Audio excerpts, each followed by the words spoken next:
대한민국 검찰이 김건희 여사 개인 로펌입니까? 온 국민이 지켜본 명품백 수수 사건, 권익위에 축적된 수많은 유죄 사례 케이스에도 불구하고 검찰 수심위의 결정도 무시하고 결국 면죄부를 줬습니다. 김건희 여사가 감사의 뜻으로 받았다라는 친절한 변호인 같은 또 변호를 달아서 국민을 우습게 보는 면죄부 결정을 한 겁니다. 김건희 여사가 명백히 한 자백성 발언 녹취록에도 불구하고 내가 이런 대화를 했어요? 기억이 없다고 하니까 검찰은 10년 전의 기억이니까 그 한계를 고려할 수밖에 없다라고 대신 변호를 하면서 또 면죄부를 줍니다.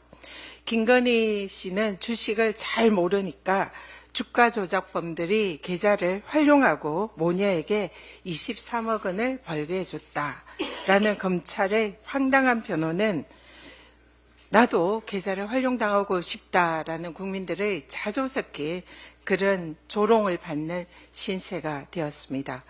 어제 검찰의 수사 보고서는 마치 한 편의 변호인의 변론 요지를 보는 듯 했습니다. 힘없는 국민들은 죄가 되고 권력자들에게 무죄가 되는 세상을 검찰 스스로가 만들고 있습니다. 부끄러움도 잊은 채 권력의 손바닥 위에서 춤추는 정치 검찰은 국민들께서 이미 기대를 접었습니다. 민주당은 국민의 명령을 받들어서 김건희 특검법과 상설특검 꼭 관철시키겠습니다. 명태균 씨 여론조사 의혹 사건의 본질은 윤석열 대통령의 불법 정치자금 수수, 정치자금법 위반, 공직선거법 위반 의혹입니다. 그리고 비선 실세 김건희 여사의 국정농단 의혹입니다. 만약 의혹이 사실이라면 대통령 당선 목적으로 여론을 조작하고 비선 실세가 국정에 개입한 국기문란 헌정질서 파괴 행위로 대선 무효 사유이자 탄핵 사유입니다. 대통령실과 국민의힘이 국정농단 의혹을 명태균 씨의 개인 비리 의혹으로 몰아가며 아무리 사건을 파장을 축소하고 덮으려고 해도 진실은 반드시 드러날 것입니다. PPT 좀 봐주십시오. 몰랐다, 기억나지 않는다 이런 피고발인이라는 것은 피고발인의 주관적 인식인데 이것을 허위라고 볼 만한 근거가 있냐. 이게 누가 한 얘기일까요? 변호인이 한 얘기일까요? 아닙니다. 놀랍게도 당시 이재명 대표 수사를 하고 있던 수사검사가 고발인 측 참고인에게 했던 발언입니다. 검사 스스로도 검찰 조사에서 이재명 후보의 몰랐다는 발언이 주관적 인식이기 때문에 공직선거법상 허위가 아니다라고 자인을 한 것입니다. 그리고 이후에 이 검사는 사라졌습니다.